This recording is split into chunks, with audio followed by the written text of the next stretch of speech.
ভালো হবে কেমনি, আপনি জান্নাতে যাবেন কেমনি, কোন পথে চলে জান্নাত হবে, এই তিনটা বক্তৃতা হবে। আপনারা কি শুনতে রাজি আছেন? কারা কারা দুহাত তুলে আমাকে দেখান।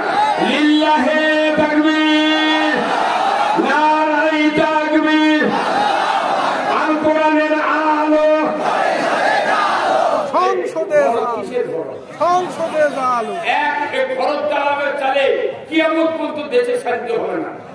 যেহেতু নবী 10 বছর কোরআন দিয়ে পৃথিবী শাসন করছেন, বাংলাদেশের মতো 27টা রাষ্ট্র হবে, 56,500 বর্গ মাইল আমাদের দেশ, আর রসুল শাসন করছেন তাম পৃথিবীতে 27টা বাংলাদেশের মতো রাজ্য হবে, এতগুলো জায়গা। তার আল কোরআনের আলো সংসদে আলো, এই কথা বলতে হবে। সংসদ ছাড়া এই বাংলাদেশে জিব্রাইল যদি প্রধানমন্ত্রী হয়, এদেশের মানুষেরা জিব্রাইল জেলত করবে। কি ভাই, এই 16 বছর আমরা দেখেছি, বাপ নামাজও করে, রোজা করে, তাহাজ্জুদ করে, মসজিদে নামাজ পড়ে, কোরআন পড়ে, আবার মসজিদ করে, আবার পড়লেও যায়। কোথায় মুসলমান?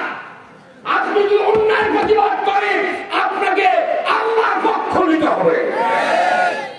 তেল মারে মালিশ করে পৃথিবীতে জান্নাত পাওয়া যাবে না। আল্লাহর কোরআন বলছে, এই দিন আসুন আমি আপনাদেরকে কয়েকটি কথা বলবো খুব তাড়াতাড়ি। আমি অন্যদিকে চলে গেছি রসুলের যে আদর্শ কথা বলতে গিয়ে।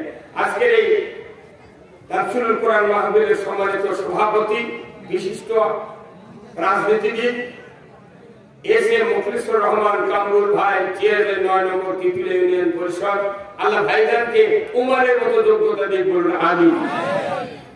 এরপরে প্রধান অতিথি এম.এ.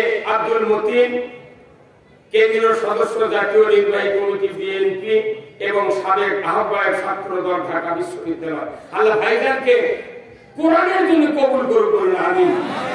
সহ সভাপতি অনেকগুলি আজকের মাহফিলের সম্মানিত বিএনপি সমস্ত নেতৃবৃন্দ, তার ভেতরে আমার সামনে কিছু করে কথা বলেছেন আপনাদের খুব পরিচিত ভাই জনাব মোহাম্মদ ইকরামুল হক, বাইরে টিপু ভাই, সাবেক উপজেলা চেয়ারম্যান ও সাবেক সাধারণ সম্পাদক বাংলাদেশ জাতীয়তাবাদী দল মান্দা উপজেলা। আল্লাহ ভাইজানকে ইসলামের সঠিক কথা সমাজে বলার তৌফিক দান করুন আমিন। সমস্ত বাংলাদেশ জাতীয়তাবাদী দলের যুব দল, আপনার যত নেতৃবৃন্দ আছেন সকলকে আমি সম্বর্ধনা জানাচ্ছি। এরপরে বিশেষ অতিথির ভেতরে আছেন আমাদের বাংলাদেশের এক সুনামধন্য দল